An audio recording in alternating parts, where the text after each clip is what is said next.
Good morning everyone. We exactly arrived at 9 a.m. So nanggaling tayo ng south papuntang norte. So nagsimula tayo magbiyahe ng 6 a.m.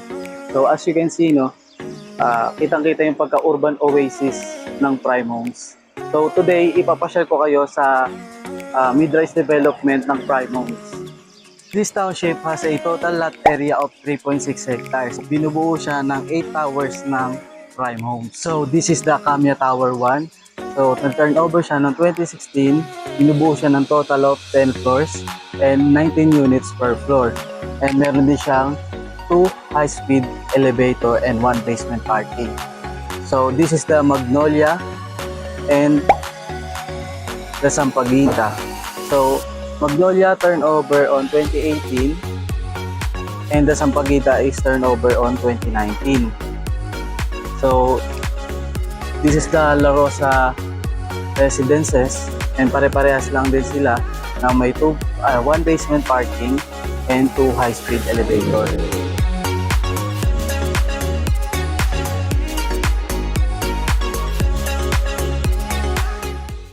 Sa mga nagtatanong kung pet friendly naman po ito, ang sagot ay yes. At kung nakikita nyo naman, ayan, may pusa dito. Tuturo ko naman kayo sa Tower 4 and Tower 5. So this is the Albizia and Dahlia.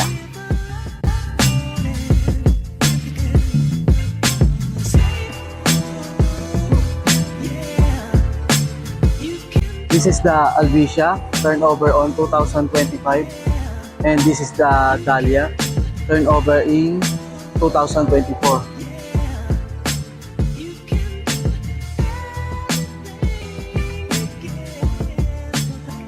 So, pupunta tayo ng studio unit.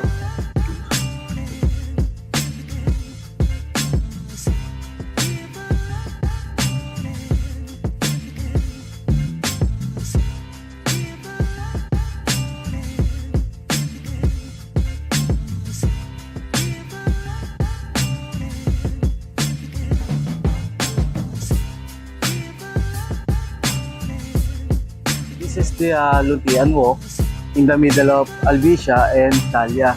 So para siyang park, no? Para siyang park. So dito naman sa likod natin, nandito ang Ana House Pavilion. So Ana House Pavilions offer co-working space, clubhouse, and steam bath.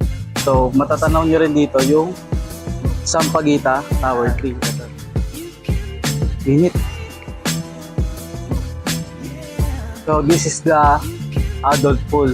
So meron din tayong ginagawa pang another pool dito.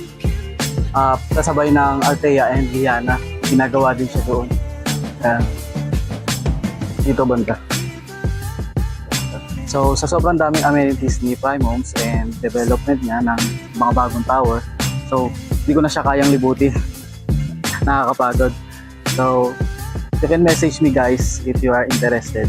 So I will put my number so you can text me or message me directly.